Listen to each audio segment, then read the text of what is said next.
Hey guys, எல்லோரும் எப்படி இருக்கீங்க? நல்லா இருக்கீங்களா? Welcome to Vandana Vaseegaran channel. இன்றைக்கி நாங்கள் ஃபேமிலியாக சேர்ந்து பூண்டி மாதா கோயிலுக்கு போகலான்னு பிளான் பண்ணியிருந்தோம். அதே மாதிரி அங்கே போய் ரீச்சும் ஆகிட்டோம். ஆஃப்டர்நூனுக்கு அங்கேயே ஒரு ஹோட்டலில் பிடிச்சி சாப்பிட்டுட்டு அதுக்கப்புறமா தான் சர்ச்சுக்கு போனோம். இன்றைக்கி வீடியோ எடுத்தது எல்லாமே எங்கள் அக்கா தான். இவங்க தான் எங்கள் அக்கா.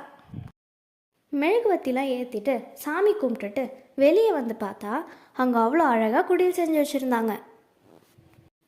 குடியில் பார்த்து ரசிச்சுட்டு சைடில் பார்த்தா ஏசப்பாவை தொட்டிலில் படுக்க வச்சுருந்தாங்க. அதை எங்கள் அக்கா 2 ஆட்டம் ஆட்டினாங்க, நானும் 2 ஆட்டம் ஆட்டினேன். ஆட்டிட்டு திரும்பி பார்த்தா எங்கள் அக்கா 2 பூவை எடுத்து என்கிட்ட கொடுத்தாங்க. தேங்க்யூக்கா அப்படின்னு நானும் வாங்கிக்கிட்டேன்.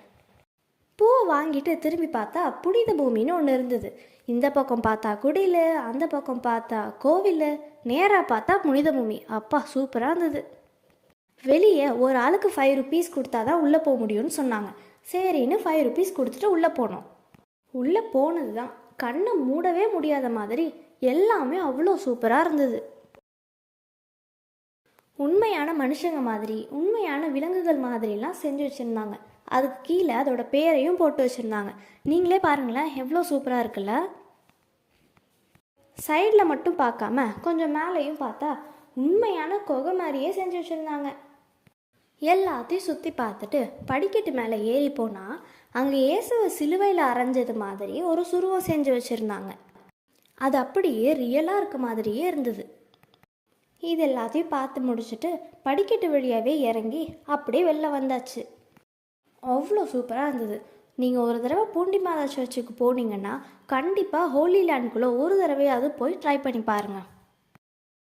சரி கிளம்பலான்றப்ப ஒரு தடவை சர்ச்சை ஃபுல்லாக சுற்றி பார்த்துட்டு வெளியே போயிட்டோம்.